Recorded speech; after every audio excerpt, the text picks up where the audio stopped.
Vous avez une journée bien remplie, des clients à gérer, une vie personnelle conciliée, et pourtant votre formation en ligne traîne encore au fond d'un Google Doc. Vous savez qu'elle pourrait vous aider à structurer votre business, à gagner du temps et même à générer des revenus passifs. Mais chaque semaine, vous repoussez le moment de vous y mettre. Si cela vous parle, alors cet épisode est fait pour vous. Aujourd'hui, on va voir ensemble comment gérer son temps pour avancer sans vous épuiser et surtout sans culpabiliser. Créer une formation en ligne n'est pas juste une tâche en plus sur votre to-do list.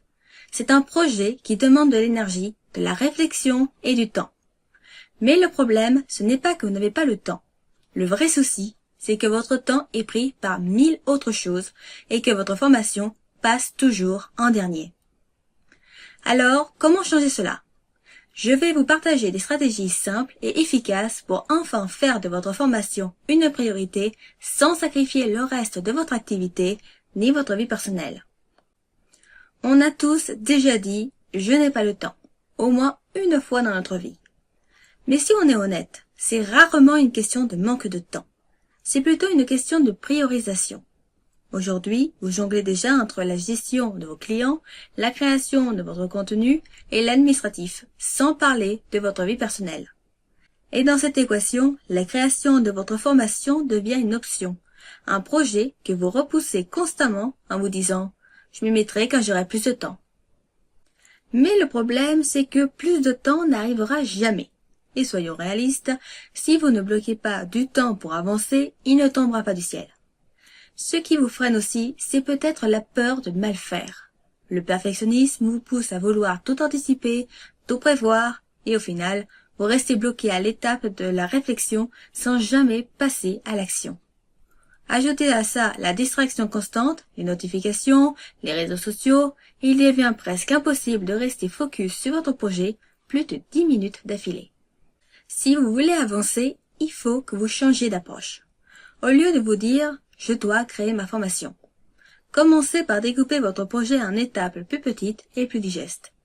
Par exemple, plutôt que de voir votre formation comme un immense bloc à terminer, fixez-vous des micro-objectifs. Par exemple, cette semaine, vous pouvez décider d'écrire seulement le plan du premier module. Et c'est déjà une avancée. L'idée, c'est de rendre votre projet gérable et ne plus vous sentir submergé. Il faut aussi que vous soyez réaliste avec le temps que vous avez à votre possession. Vous ne pouvez peut-être pas passer 3 heures par jour sur la réalisation de votre projet, mais 30 minutes bien utilisées valent mieux que des journées entières perdues à procrastiner. Il vaut mieux avancer lentement mais régulièrement, plutôt que d'attendre d'avoir une semaine entière devant vous pour vous y mettre. Parce que cette semaine-là, soyons honnêtes, elle n'arrivera pas. Maintenant que vous avez un plan clair, voyons comment optimiser votre temps pour le mettre en œuvre. Une technique qui fonctionne très bien, c'est le time blocking. L'idée est simple. Au lieu de vous dire « je vais bosser sur ma formation dès que j'aurai un moment », vous bloquez un créneau précis dans votre agenda, comme si c'était un rendez-vous avec un client. 2 heures le mardi matin, 1 heure le jeudi après-midi, peu importe, mais faites en sorte que ce créneau devienne un moment sacré. Une autre stratégie efficace est de vous fixer 3 priorités maximum par jour et d'en inclure une qui concerne votre formation. Si vous attendez d'avoir tout le reste de vos tâches terminées avant de vous y mettre, vous ne pourrez jamais commencer votre projet. Le but, c'est d'avancer petit à petit sans vous sentir débordé. Autre point important, la fameuse loi des 80-20.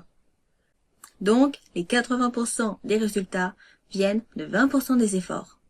Donc, plutôt que de perdre du temps sur des détails qui n'apportent pas grand-chose, concentrez-vous sur ce qui a le plus d'impact pour vous. Par exemple, au lieu de passer des semaines à peaufiner le design de votre formation, ou alors à chercher le nom parfait pour celle-ci, commencez plutôt par structurer le contenu d'un module. Ce sera toujours plus utile que de perfectionner des éléments secondaires. Pour rester efficace, il est aussi essentiel d'éliminer les distractions. Si vous passez votre temps à répondre aux messages ou à scroller sur Instagram entre 2 idées, vous perdez votre flux de travail et vous prenez 3 fois plus de temps pour avancer. Essayez de travailler avec le mode avion activé, utilisez la technique Pomodoro pour rester concentré et surtout, rappelez-vous que votre premier jet n'a pas besoin d'être parfait. Ce qui compte, c'est d'avancer. On ne va pas se mentir, avancer sur votre formation tout en gérant votre activité, ce n'est pas évident. Mais la première chose à accepter, c'est que tout ne sera pas parfait, et ce n'est pas grave. Vous ne pouvez pas être à 100% partout, tout le temps, et c'est tout à fait ok. Ce qui peut vous aider, c'est d'automatiser ou de déléguer certaines tâches. Par exemple, pouvez-vous programmer vos posts sur les réseaux sociaux à l'avance pour vous gagner du temps? Automatiser la prise de rendez-vous avec les clients, déléguer certaines parties de votre business à un assistant virtuel. Chaque petite action qui vous libère du temps vous rapproche de votre objectif. Et surtout, commencez à parler de votre formation dès maintenant, même si elle n'est pas encore prête. Beaucoup d'entrepreneurs attendent d'avoir tout terminé avant de communiquer dessus.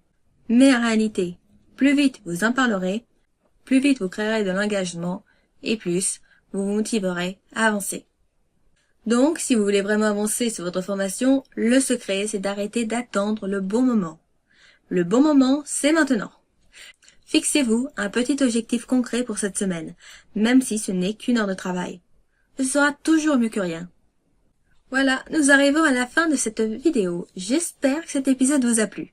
Pour aider à faire connaître ce podcast, n'hésitez pas à laisser un pouce bleu sous cette vidéo, à le partager et à laisser un commentaire. Dites-moi ce que vous avez pensé du sujet du jour, si cela vous a été utile et pourquoi. Votre soutien est précieux et m'aide énormément à développer et améliorer ce format. Un petit commentaire peut faire toute la différence. Retrouvez-moi un DM sur Instagram pour me faire part de vos problématiques actuelles, je serai ravie de vous répondre. Encore merci pour votre soutien et vos retours, et à très bientôt dans un prochain épisode. Bye!